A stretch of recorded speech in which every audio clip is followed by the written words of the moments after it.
Hello everyone, welcome back. Now today I will be reviewing The Legend of Sigurd and Gudrùn by J.R.R. Tolkien. Now, The Legend of Sigurd and Gudrùn was originally an ancient Norse saga, and it told the story of Sigurd, and how he slew the dragon Fafnir, and how he came to be betrothed to Brynhild, and what followed after. And this, along with Beowulf, was like Tolkien's top two absolute favorite works of literature while he was alive.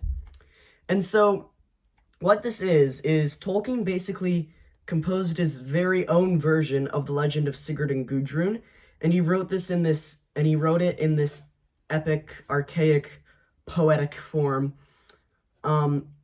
It's really fantastic poetry. So the first part is the Lay of the Volsungs. If you're unfamiliar with the term lay, it's basically just like a fancy word for a really long, epic poetry, written in an archaic way. So the first part is the Lay of the Volsungs, which tells the story of Sigurd, Sigurd's background, stuff about his family background, and of course Sigurd's story itself, how he came to slay the dragon Fafnir, and how he came to be betrothed to Brynhild. And then the second part has the Lay of Gudrùn, which tells the story of Gudrùn, or Sigurd's wife, after the events in the Lay of the Volsungs. Now, this is edited by Christopher Tolkien, and if you're wondering why, you may already know this, but if you're wondering why it's edited by Christopher Tolkien, it's because Tolkien never got the chance to publish a lot of his works before he died. So after he died, his son Christopher found a huge mass of papers and manuscripts left in his father's office.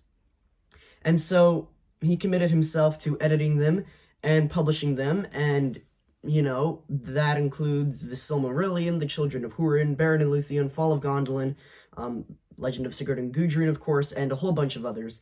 It's really fascinating that, most of I'd say probably 70% of Tolkien's writings were actually published after his death, which is really interesting. So, I found this book to be a really fascinating read, and the poetry is so good. It's incredible poetry. Tolkien was a great poet. His poetry isn't something that's talked about that often, but I really think it should be, because his poetry is incredible, especially in this book. And I also noticed, a ton of similarities between this ancient Norse saga, which was Tolkien's favorite work of literature in his lifetime. And I noticed so many similarities between, it and his Middle-earth works, especially The Children of Húrin is an epic tale of tragedy, bitter strife, jealousy, all those good things that are found in The Children of Húrin. So it's really interesting to see how much Tolkien was inspired by this ancient Norse saga. It's very good.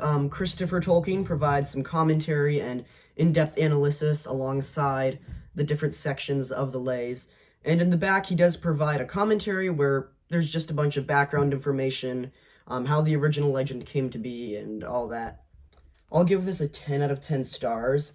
You don't really hear about this book that often, but I really think this book deserves more attention. It is a fantastic work by J.R.R. Tolkien.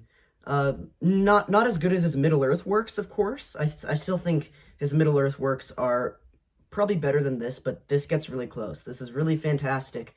You can see where he got a lot of his inspiration from. But I do feel the need to clarify something. If you're a casual Lord of the Rings fan who wants some more epic fantasy by J.R.R. Tolkien, that's not what you're getting in here. It is a bit dry at times. It can be very hard to follow, but it's well worth your time.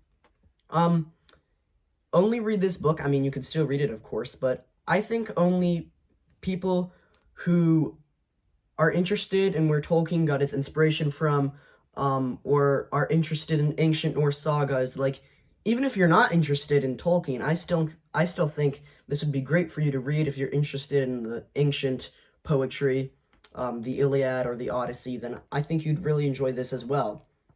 And it really inspired me to read more ancient poetry, not just Beowulf and other stuff translated by Tolkien, like Sir Gawain and the Green Knight, but also, other ancient works of poetry, like the Iliad and the Odyssey, which I've had sitting on my bookshelf for about 2 months, so I should probably get to reading that soon.